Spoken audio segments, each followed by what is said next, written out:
All right, welcome in. We are live. It is Friday. It is time for Total Bases opening day, part 2, I guess, I suppose, at least for 6 teams. Still 6 teams in Major League Baseball that will play their very first game today. The other, I think, 10 that are in action played yesterday or the day before. We're here today and then every day for the foreseeable future. So I've got Bryan Leonard to my left, Tokyo Brandon to my right. We're going to be talking probably most of the games today. There's only 8 on the slate. We'll start with Yankees Giants. We'll talk some Dodgers Diamondbacks. But first, before we get into it and get into this Yankees Giants game, we're always going to recap the day before. Now, we're mostly going to do that at the end of the show on a day-to-day basis. It's going to fit better when we get to recap the parlay and talk about best bets. But it's important to bring it up today because I think it sort of is a good segue into our opening game, Giants-Yankees. Listen, I went 0-2 yesterday. First day of the year. I had Pirates. I had White Sox. Neither were close. Am I at all concerned about that? Not really. I made 474 baseball bets last year. That's low volume. That's as a lower volume guy. That's kind of like my sweet spot. I want to make about 500 bets a year over the course of, we're going to do this up until the end of October. It's just not that big of a deal to have one day where that happens. I would say the same for, the Cubs are probably sitting there saying, you know what? That's not that big of a deal. Yeah, we got destroyed by the Nationals. Maybe the White Sox are sitting there saying, another 12-run loss. That might be a big deal for a team like that. But the point is, I saw so much overreaction, not only in the comments, on Twitter, and now I'm seeing it just in the odds for today's games. And so let's go. I'm going to go to Tokyo Brandon first, and then we'll bring in Brian. But TB, he got this game right on Wednesday, opening night, Yankees Giants. Tokyo Brandon was on the Yankees. He got the win, and they won the game 7-0. We have a very similar matchup today in terms of you look at one pitcher, the other pitcher, the two teams, it's still the same two teams. Tokyo Brandon, suddenly the Yankees are minus 130. They went off minus 105, minus 110 the other day. So as someone that bet the Yankees, you were right about it. I got to imagine it'd be much harder to come back and take the Yankees at this price here. That's a very drastic jump for one game is the point I'm trying to make. So kick us off, Yankees, Giants, and just talk to me a little bit about that. Yeah, I kind of like Cam Slittler actually. Not only do I like. No, I'm not saying that. That's fine. But yeah, do you like the Yankees as much as minus 130 when you just got them at minus 105 in a similar matchup? Is I guess what I'm asking. Well, the pitchers are different, but you're right. It is kind of a similar matchup. The Yankees have a much better bullpen, in my opinion. But you guys know how I like to do it. I like to do a lot of current form, and there's no current form right now because they've only played one game. So my cap is pretty hazy at the moment. But you're right. I did get the first day. I nailed the first day. Robbie Ray has control problems sometimes. You're right, though. The price is a little steep, considering they're on the road, and the Giants are not the Nationals. So, yeah, it is a bit of an inflated price. There's a Yankee tax, but considering the Yankee tax, the price is actually not that steep, actually. I'm not going to play it, though. All right, Brian, I'm going to go to you then, because here's where I'm at with this game. Very similar power rating type matchup from the first night. Suddenly, Yankees go from minus 110 to minus 130, 20-cent jump based on one game. Giants are better against right-handed pitching. So, that's something here where, and now I've got to just, the coming back into baseball season is like, you got to start making sure that you've got the correct handedness on pitchers. I had to go and check. and make sure Cam Schlitter was a righty. In my head, he was, and then I'm like, wait a minute. But yes, he's a right-handed pitcher. That was the point I wanted to make here in my notes was Giants last year really struggled against lefties. It was something I noted on Wednesday. Sure enough, they go out and get shut out by Max Fried. So, Brian, they come here with a right-handed pitcher on the mound. Entire lineup profiles better against right-handed pitchers or right-handed pitching. You got Devers, you got Jung-Ho Lee. They bring in Luis Arise. Giants got to be tempting you a little bit. Now, I know the way you bet. You got to be looking at the Giants here. Actually, I'm in a little bit more agreement with TB. I think that's why I love this show. The reason why the Yankees are taking a little bit of money, Max Fried is a boring veteran. Very good pitcher. Obviously, we saw that yesterday. Cam Schlittler and Will Warren, who's going tomorrow's game, and as well as Ryan Weathers, who goes after that, they've all looked really good in the preseason. They've been talked up. Schlittler, everybody thinks Schlittler is going to be the ace of this team. So there's not a drop-off in that regard. The Yankees are facing a lefty here, which means Paul Goldschmidt will be in the lineup. Goldschmidt last year, say what you want about him being an older guy, he kills lefties, and that's a big deal. And if you take a look at what's going on with the San Francisco starting pitchers, Logan Webb has been an all-star. He's been a star in the tournament, the recent tournament. People know him. People trust him. Robbie Ray, I was on Robbie Ray a lot last year. He had a great season a year ago. There are some concerns about regression for Robbie Ray this year, which is one of the reasons why I think the Yankees are taking money here. And you were talking about overreactions. Aaron Judge went over yesterday. I believe he struck out 3 times, was it? After 4 times? After not doing anything in the final game of the tournament, everybody's thinking he's not a big game player. He's not. He hit like 500 or something in the tournament. Come on, guys. Everybody's taking small sample sizes. We had a guy in our forum yesterday talking about, he goes, oh, you guys went on, you're terrible, you're terrible. And I go, dude, it's just one day. Come on now. And I didn't do well either. I went 0-3. I lost 2 1% plays, and I split my 3%. So I won the hockey and lost the baseball. And the baseball was a good handicap. I had the under in the Tampa Bay game. And so the first 5, easily under. And it was just happened to be the next inning or whatever, next couple innings where I went 14. Over. But we could have all, if we just switched it to team total, because at the end you go, do I play team total? Do I play over? Do I play under? Do I play side? It's all a little bit different. And if you lose them all like the White Sox yesterday, the White Sox was a bad pick. Both of us kind of liked it, Trig and I. It was a bad pick. But if you go look at the numbers, the games that we had talked about, the teams we had talked about the day before, all those teams, the Angels win, the Cardinals win. It's just a lot of those bad teams were able to get that victory. Cleveland beat Seattle, and I hope you joined in on my video I put out later on in the day. I had Cleveland in that one. So, you're going to find that early on. It's going to happen. That's just the way sports betting is.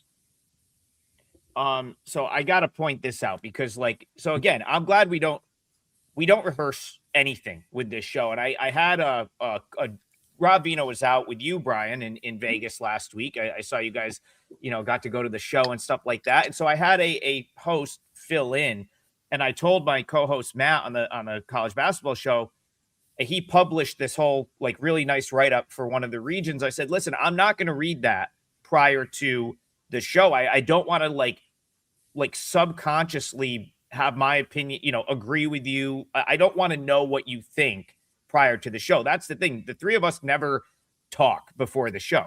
And so it makes better show for you guys because you want that sort of, you really want that disagreement if it's there. So for me, I'm very anti-Yankees here.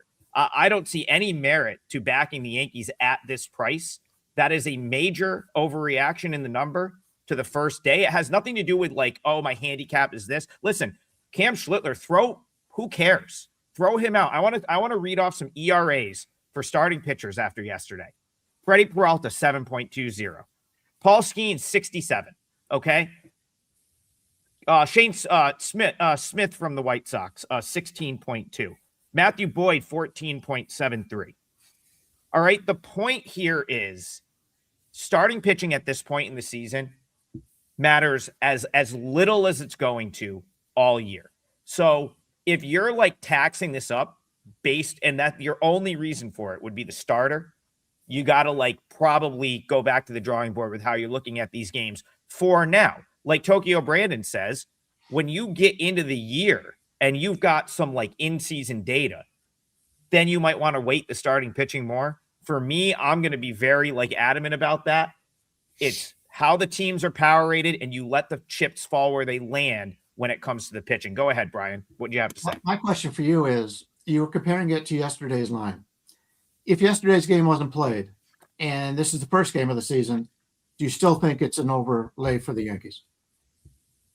Yeah, I do. I personally had, I have these two teams in San Francisco closer to even. So yes, I thought the first number, the price on opening night was correct. And so, yeah, now I would have this about 20 cents off of where I think it should be. Go ahead, TV. Everyone's saying how they had a horrible day. My day was great. I won my 5% play. Yamamoto strikeouts over 5.5. And people in the comments are saying baseball's tough to bet in the early. Actually, I think the numbers are really soft at the beginning. You're never going to see a Yamamoto strikeouts 5.5 for the rest of the season. But you saw it yesterday, and I jumped on it with 5% and cashed it. So all right. I like the soft numbers at the beginning of the season. I like it. Well, Tokyo Brandon, I'm gonna come to you. We're gonna talk about that point, and I'm gonna segue into the next game. But like, I don't disagree with you with numbers being soft, but I'm gonna make a comparison to like something I experienced at the beginning of college basketball season, where with the way college basketball works now, there's so many transfers. Like I can beat numbers all day. Like I can identify soft numbers all day. It's not the numbers being soft. It's the sort of like crazy variance at the beginning of the season. And so like, that's what I think makes it more challenging. It's not like, yeah, it worked out for you with Yamamoto, but then like talk to someone that had something Skeens related yesterday. And it's like, that's more what I'm talking. I guess what I refer to is there's so much early season variance that I think skewing a handicap based on a starting pitcher at the beginning of the year is, I feel like if you do that more often than not, you're probably going to end up not coming out ahead. Obviously on a one-off, that's great, but I'm going to go back to you for this game because this was one where I feel like the market was pretty skewed yesterday toward the Dodgers in favor of the Dodgers. It's still skewed that way today. Now, you won yesterday with Yamamoto. Anyone that bet the Dodgers yesterday would have cashed their ticket. We go again today. Ryan Nelson, Emmett Sheehan. Are you still trying to go Dodgers related here, or would you go the other way in this one? I'm going neither way. And actually, my parlay leg is going to be in this game. I don't know if we want to do it this early, but I'll just break the game down in general, or should I just throw it out there? Throw it out there. We'll recap at the end, but go ahead. Yeah. Okay. I really like, I look at the numbers at the beginning with kind of an idea in my head of what they're going to be. And sometimes a number just jumps out at me and I have to take a double take. And this is one of those. 8.5 for the game total. I thought that's crazy. I think this is going to go way over. I like the over in this one. I put out a free video on WagerTalk's YouTube channel today. It's probably not published yet, but it will be. And I broke this down, but Ryan Nelson, not the greatest pitcher in the world, but he does have 5 recent starts against the Dodgers where he did well. So that's why this number, I think, is posted this low. But the Dodgers are just a juggernaut. I think they can get the over by themselves, perhaps. But we got Sheehan. Sheehan has looked good, but he's not exactly the most reliable pitcher in the world. I don't know why the Dodgers are starting him on day 2. They have a lot of pitchers to go to besides him. I'm not knocking him. But I think the Diamondbacks can get to him. And I think the Diamondbacks have one of the worst bullpens I've ever seen. Ryan Nelson's not a guy who goes 6-7 innings, generally speaking. So I think the Dodgers are going to be able to tee off on this bullpen for a good 4 or 5 innings, and I'm all in on the over here. That's going to be my parlay leg is over 8.5. Brian, I want to get you in here on this one because I'm not disagreeing with your total, by the way. I don't have much of an opinion on the total, but again, there is like you are paying a massive tax, in my opinion, to do anything Dodgers related. The other thing, someone corrected us yesterday and said the ring ceremony is today. Yes. But here's the thing. The whole weekend is the ceremony. Yesterday, they raised the banner. Today, they'll do the rings. It'll be like a wedding where everyone goes to breakfast before the Sunday game. These things used to be like, hey, quick, here's your rings. I think it was like the Braves 5 years ago that was like, no, we're doing the whole weekend. And now it's like a 4-day thing. So you still have all the distractions. The Dodgers are still sitting there well over a $2 favorite. Bryan Leonard, do you have any desire to punch back with the D-backs here? Well, as for the ceremonies, it'd be different if it was the Angels, but it's the Dodgers. Dodgers have won like 12 out of the last 13 divisions. They've had a lot of success. I don't think it's a big deal for them. It's probably more of a pain in the ass for Arizona and probably an inspiration for them to get back to where they were just a couple of years ago. But I'm a big Sheehan fan, Emmett Sheehan fan, and I follow him a lot on social media and everything. And he is a very good pitcher. He may be the ace of this pitcher by the end of the season. But going into the beginning of the year, they were talking about piggybacking him because the last time he went out, he had decreased velocity. So there were some concerns that after all the talk about Emmett Sheehan and the future of this guy, they were not going to start him. Now they are going to start him, which means I'm assuming they had a throwing session or whatever between his last start and his velocity was back up. But you do get that during this year. We see it in the preseason. In the spring training, a lot of guys get the tired arm. And it happens a lot. Guys want to get out and they want to start throwing early, want to be ready for the season. And I think that's part of the reason why I think there's value here on Ryan Nelson. Nelson had a really good year last year. He doesn't have a great repertoire of pitches, but what he throws, he has success, and he's finally gotten confidence.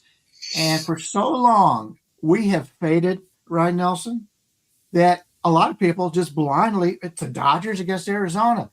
And I think there's value on Arizona. I agree with the bullpen, but if you take a look at the bullpen, it's not a good bullpen, but none of their key guys pitched yesterday. So they've got their full bullpen, and the Dodgers used their 8th inning guy, and he only threw a few pitches, so he'll be available. But if there's anything to play in this game, I may find a way to play Arizona. I just think the line's a little bit pumped up, and I love the Dodgers, but they were losing at one point yesterday, and until they got to a pitcher I'm not even that happy with. I would rather Ryan Nelson is an upgrade from a starting pitcher standpoint to Gallen right now. So I prefer Arizona. Yeah, I'm with you. 99th percentile fastball. We talked about it. Nelson has a great heater. Arizona, you can get +1.5, -110 right now. That's, in my opinion, a pretty solid way to attack that game with them being on the road. But again, that doesn't change my TB's opinion on the over has absolutely nothing to do with that for me. I think both teams can absolutely contribute to the offense there. So but I do lean toward Arizona on the side. TB, I'm going to come to you. So next 10 minutes or so, we'll go a little bit quicker. We'll go through the chat. I spent more time on 2 of the games because we only have 8 games today. So we'll go a little bit more rapid fire on these. I'm going to come to TB first. He says, I agree TB went 5-2 in 2 days. Question. So I'm assuming this is a question for Tokyo Brandon. King, that would be Michael King. Horrible spring. Absolutely awful spring for him. 15.5 outs. And even our chat person here, Adrenaline Junkie Dave. That's a great name, by the way. Adrenaline Junkie Dave says, tough spring for King. Does he get over that number? So Tokyo Brandon, talk to me about Michael King, but also if you have anything that in that game, that's going to be Padres Tigers out west today. Let me see. I gotta find my my outs projections. I have them. So people in the chat are asking me, what do you think of the strikeouts for this? What do you think of the outs for this? My strikeouts projections for the pitchers, I've already put it on my Twitter X at Tokyo_Brandon. The outs I'll put up later. So it's very hard to like look things up on the spot when I'm doing. Anytime someone asks for strikeouts or outs, if you've posted it to Twitter, that's a great spot to just be like, go to my Twitter. I love that. Yes. So that's what I'm saying now. So here's the strikeouts and the outs. So Michael King, actually my projection for Michael King is 17 outs. I don't know if he's going to get there though, because that's what 17 outs is 2 outs in the 6th inning. Yeah. You know, Michael King last year, didn't he start as kind of a reliever and it was, you know, a start like he'd come in for like 4 innings and I don't think of him as a guy who goes long, deep into games, but my projection is 17. I don't know if I agree with my own projection, though. I want to bring Bryan in on this same game because I want him to just talk about like horrific spring and how he sort of evaluates a player now coming into the regular season. I believe I read an article that Michael King's velocity was back up last game. I could be wrong, but there's so many players in baseball, I tend to lose track. I do say that I like Michael King. He's a very good pitcher. I don't think the Detroit offense is as good as it was yesterday. My projection on this game is San Diego should be favored and probably about the 130 range. And right now we're looking at them in probably about the 120 and 125 range. So to me, slight value on King. Valdez is another one of those pitchers, and I said it yesterday when talking about the Mets pitcher, that I usually like to fade guys their first start with a new team. Valdez was the big off-season signing for the Tigers. Tigers blew out San Diego yesterday. When I'm looking at this game, I have the teams rated similarly. I think Detroit overall is a slightly better team. They don't get a lot of credit because they play in the Central of the American League. But I think overall San Diego is going to be a little bit down this year as compared to last year. But this game, the line on this game is about what I would make it. So I don't have a lot on it. It is going to be a low-scoring game. I would expect more out of King than what we've seen in the preseason. And even if he runs into trouble, hey, we've got, it's only the second game of the season. San Diego's got plenty of they got one of the best, if not the best, bullpens in Major League Baseball. So if he only goes 4 innings, then I'm not worried about San Diego. They've got the better bullpen going the rest of the way out. Yeah, maybe you do trust TB's projection of that 17, plus outs, and maybe you are getting a little bit of a discount on anything King related because of the bad spring. TB, coming to you for this game, going to raise an energy drink to you right now because maybe we're 2 days in. Maybe the best point anyone's made yet on the show would be guys that just played in the World Baseball Classic, like kind of not being ready to play in their opening day game. Aaron Judge, 4 strikeouts in the opener. Paul Skeens doesn't get out of the first inning. He can thank O'Neal Cruz for that, although I doubt he would have had a sharp outing even if O'Neal Cruz could play center field. Reason I'm bringing this up is I want to come to you because we have a chat question about the A's. In the chat, they want to know just general, how are the A's going to be? We actually talked about that on the show on Wednesday. So for the general take on the A's, head back to Wednesday's preview show. But the reason I'm coming to you for this game, Tokyo Brandon, is you kind of circled Luis Severino as maybe a fade when he pops up in his first, in his season debut. And here he goes up north of the border to a very, very good Blue Jays team. So talk to me, A's, Jays. Is that how you're looking at this? Yeah. And let's see. Let me get this timestamp in here real quick. We're at 24. Okay. So Severino, this is a good spot. Not for Severino, but it's a good betting spot for us. So yesterday, you guys mentioned how Peralta got hammered but I had his strikeout prop, and he got 7 Ks, even though he gave up just about as many earned runs. So Severino, when you get an underdog like this, and regarding the World Baseball Classic, yes, he pitched in a very high leverage situation for his country in the knockout round for the World Baseball Classic. So yes, I do expect a little bit of regression. Also, the Blue Jays, excellent home team, and let's not forget, they won their division. They're a good team. They went to the World Series, so they're a very good team. Couple of changes in the offseason for them, but they're still a good team. Severino, I never really liked him that much, and I think he might get hammered, but I think he'll have kind of a Peralta kind of outing today. But his strikeout prop, I'm projecting him at 5 strikeouts, and the book has him at 3.5. So I think that might be a spot if you really want to back Severino in one way or another. I wouldn't do it on the side because I think he's going to have a Peralta type outing. Coming to Brian on the same game, Severino's been a lot better on the road. He seems to enjoy pitching on the road and not in Sacramento. Does that play in at all to you here? You had mentioned players who played. Boyd was another one. Boyd, similar to the last guy that Tokyo was talking about. He had a 7-1 strikeout to walk ratio and still got hit, and he played in the tournament also. I'm a little torn on Severino. And the comment about he doesn't do well at home, you're going to find a lot of pitchers that don't do well out in Sacramento.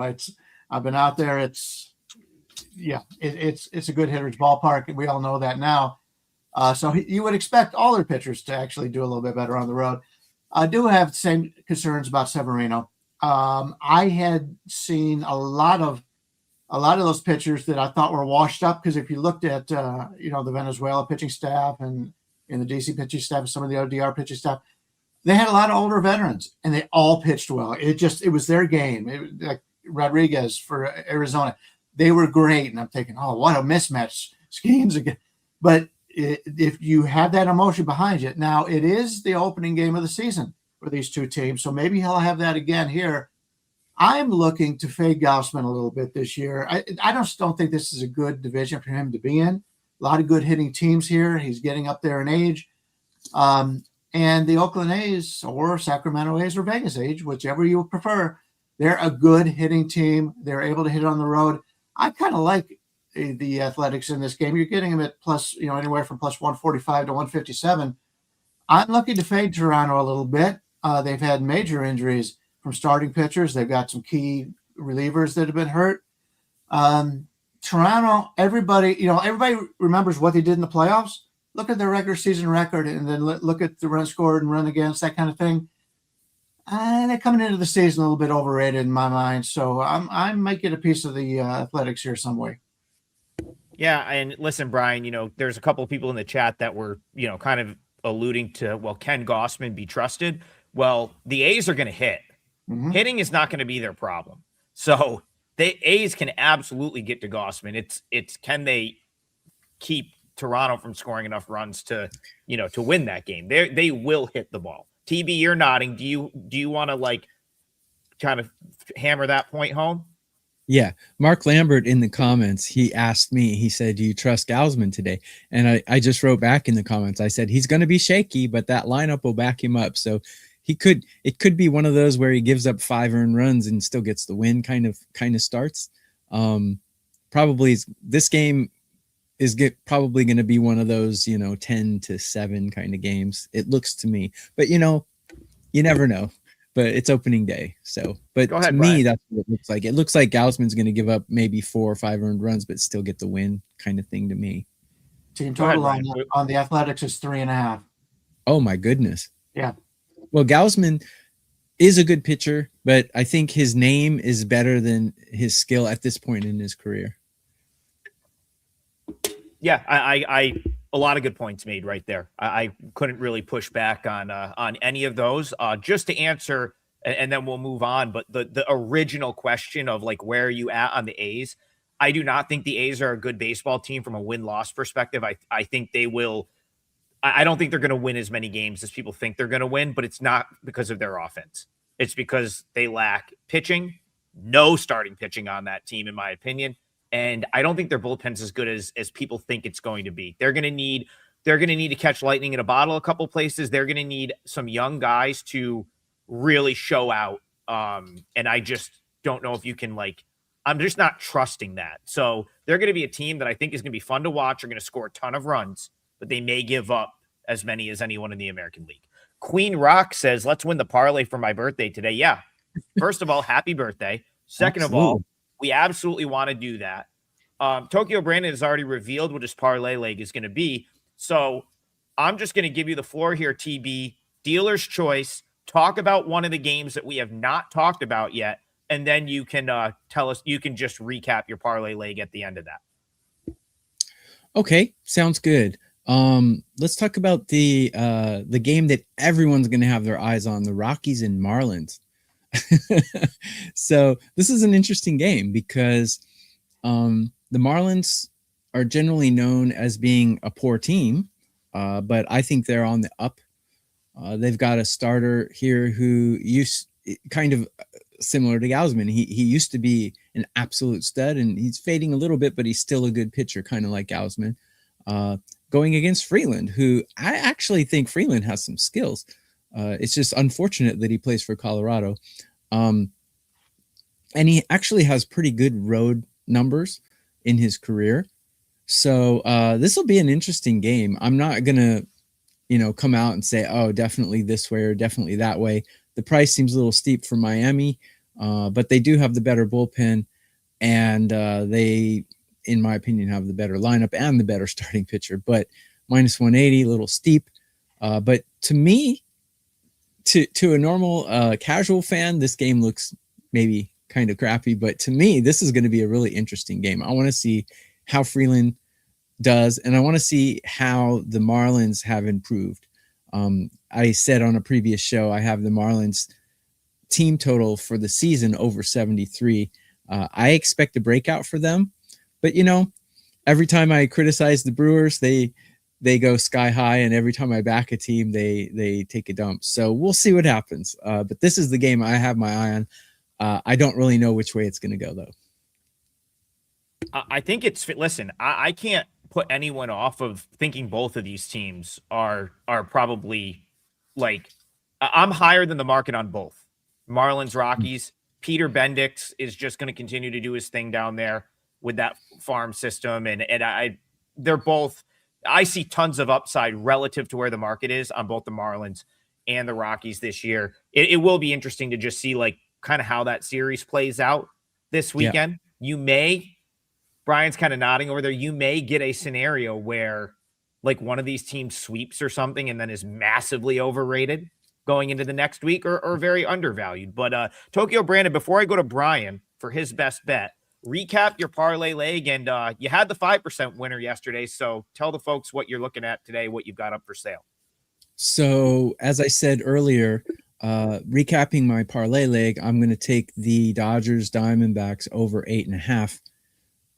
And as I said earlier in the show on my Twitter, I usually put up the outs props and my projections for outs and strikeouts. So take a look there if you're going to, because during the show when I'm talking, I'm 55. I can't multitask anymore. I used to, but I can't now. So take a look at my Twitter. It's all there. I'm sorry to be rude to you guys and not answer.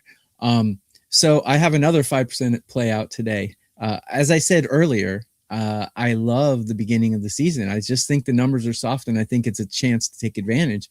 So I do have another 5% play out, and I won yesterday's. Yes, people in the comments are saying, oh, you got lucky.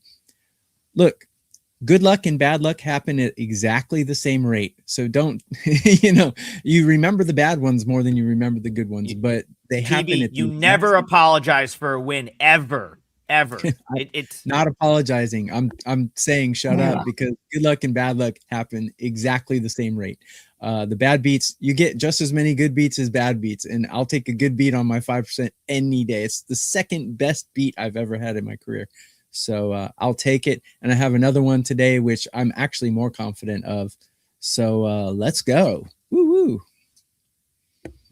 All right, Bryan Leonard, I'm coming to you for your parlay leg, your best bet, and also what you've got going on today at WagerTalk.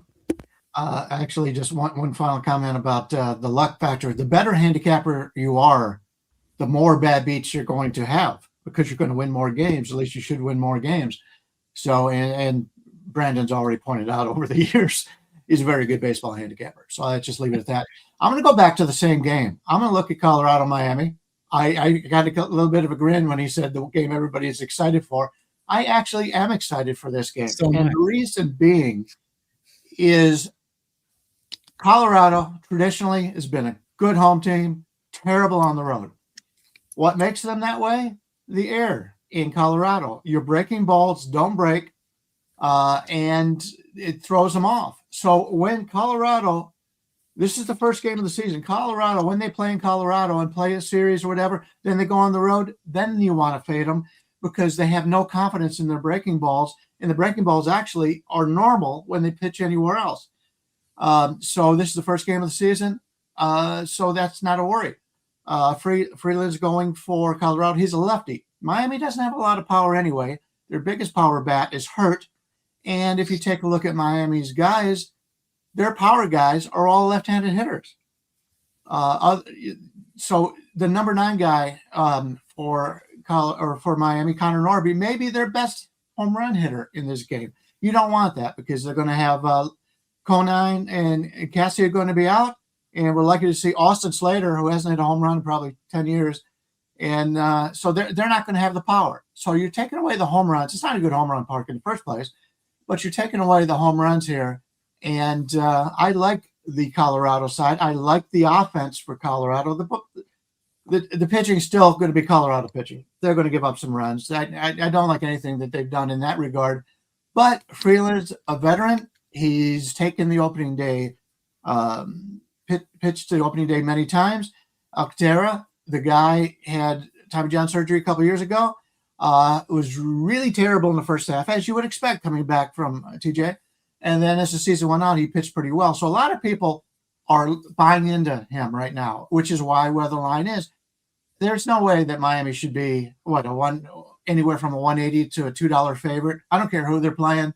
Colorado could have all their batters batting the opposite hand, and I still wouldn't lay 2-1 on Miami. So give me Colorado. It may be the first time all year. It may be the last time all year. I'll be on Colorado on the road, but there's value in the Rockies in this game. Brian, are you going Rockies money line right there? Is that the play? Well, let me see. You could get like in the 165 range. If you're looking at the spread, you can get 1.5 minus 130. Let's do that. Let's go 1.5 plus 1.5 minus 135 because the total is only 7.5 here. So they're not expecting many runs. So that extra run means a lot. So for the people in the parlay where they don't have to sweat out the Colorado bullpen to hold the lead, let's take the plus 1.5 here. Yeah, Opening day, they leverage their best arms. Listen, I'll say this. Probably you're going to hear me say this a whole bunch. Probably over the next month, the next 2 months. The Rockies on a day-to-day basis are probably going to be a play this year, and they're going to be value, but they're going to be a play. So I just want to make a quick point on the Rockies. Last year they showed value a lot of times, but that was a historically bad team. This team is in my opinion much better than last year's team. So I think you're going to see this team follow a similar trajectory of last year's White Sox, where they're going to have a good chance to win more than 60 games. So last year's White Sox finished 60-102. But the reason that I like that Brian's going to the plus 1.5 here is I think some of those losses are going to turn into wins. But from last year, if you remember, the Rockies were getting blown out. Like they were losing, and they were losing big. I think some of their losses are going to turn into close losses. And if you go back to last year's White Sox, we said it yesterday, 15-36 in one-run games.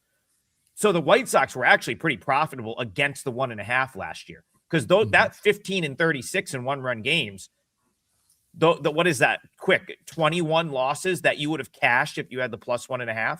I think you're going to see something similar for the Rockies this year. Not only are they going to probably drastically improve on their win total, but they're probably going to lose a lot of one-run games, because that's what teams sort of figuring out how to win do. Usually they have to lose. That's That's another reason I like the White Sox this year, because I think they were in so many games last year that maybe they'll figure out how to win some of them, or maybe they'll just get lucky. Maybe they just had bad luck last year, losing that many close games. So I love where your head's at right there on the Rockies.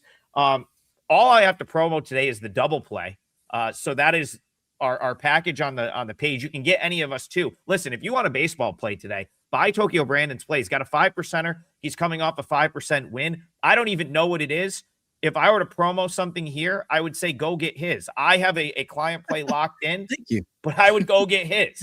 I'm not even gonna. I doubt I'm even gonna put it up for individual sale. Now, if you want a college hoop play, check out your boy. I hit with Texas last night, Nevada the night before. I've got a 5% college basketball play. So that's what you're looking at for me. TB's got the 5% baseball play. Bryan Leonard, jump in here. What else do you've got going? Yeah, I forgot to promote myself. I'm sorry about that. Yeah, I've got a 5% going in college basketball today in the Sweet 16. 2-0 so far in the big dance on the 5% plays. Love this play. Put it up really early.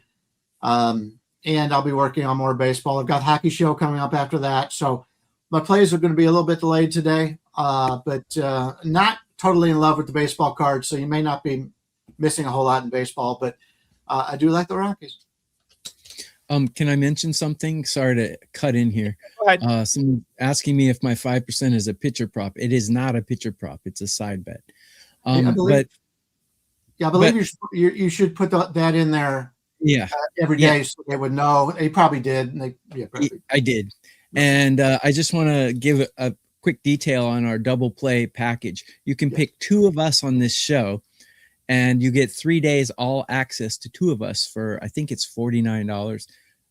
Price of a 5% play is $35. So it's $14 less for a 5% play. So you probably get two 5% plays in that in 3 days with two of us. So pick two of us. It's a great deal, I think.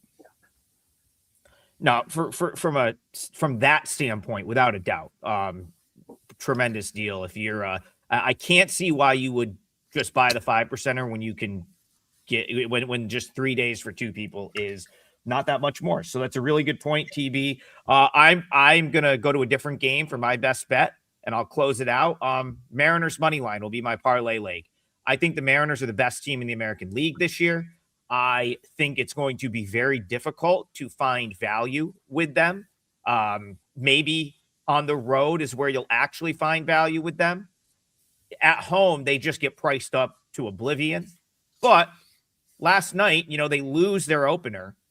I'm not saying that we're getting some sort of bargain here, but for the parlay, minus 165 is not that bad. That's actually kind of where I make the number. Right there is in that minus 61, 165, minus 170 range. But I'm willing to put it in the 3-teamer because, of course, we're going to get plus money anyway. And second, I just love the matchup for the Mariners to bounce back. Listen, the Guardians, they win 6-4 last night. They have to use some bullpen arms. That bullpen took a big step back, in my opinion. I don't think the Guardians are just going to be able to ride their bullpen to win after win. This isn't 2 years ago. It's not even last year, really. And I just really question where all their offense is coming from. Now, again, nice win on opening day for them, but you're giving me George Kirby. You're giving me the Mariners at home. You're giving me the best team in the American League, in my opinion, to not start 0-2. I like the Mariners. So that is going to be my parlay leg, Mariners money line. And that, wow, I am shocked that we are nailing the timing of this new show. I was certain. I was certain I would go over and have a Slack message from Kelly at some point early in this season. We're right on the dot. Both shows. We're going to finish right at the 45-minute mark. That's perfect. The 3-team parlay today. I am on Mariners on the money line. Bryan Leonard is on Rockies plus 1.5, minus 135. And then we've got Tokyo Brandon, Dodgers, Diamondbacks over 8.5, minus 110. The parlay will be based on those odds. Yesterday's parlay lost, so that's just a -1 unit right there. Obviously, shop around. I will recap that tomorrow, win or lose, and we'll always come on here and talk about the day before. We'll usually do it at the end of the show. Brian and I looking for a nice bounce back. Tokyo Brandon coming off a big-time 5% win. Hopefully, he's got another one in there today. And check out the double play package. And also, one quick programming note before we leave. I will be starting Under the Radar today I filmed it yesterday and kind of saved it incorrectly. So the reason you did not see that yesterday is because I kind of messed it up. So the first under the radar will be today, and that'll be a daily segment. Check out Bryan Leonard and Tokyo Brandon. They're both doing solo videos. So if we missed a game on here, there's a good chance it's there. We will be back Monday morning, 9 a.m. Have a great weekend, everyone, and we'll see you guys next week.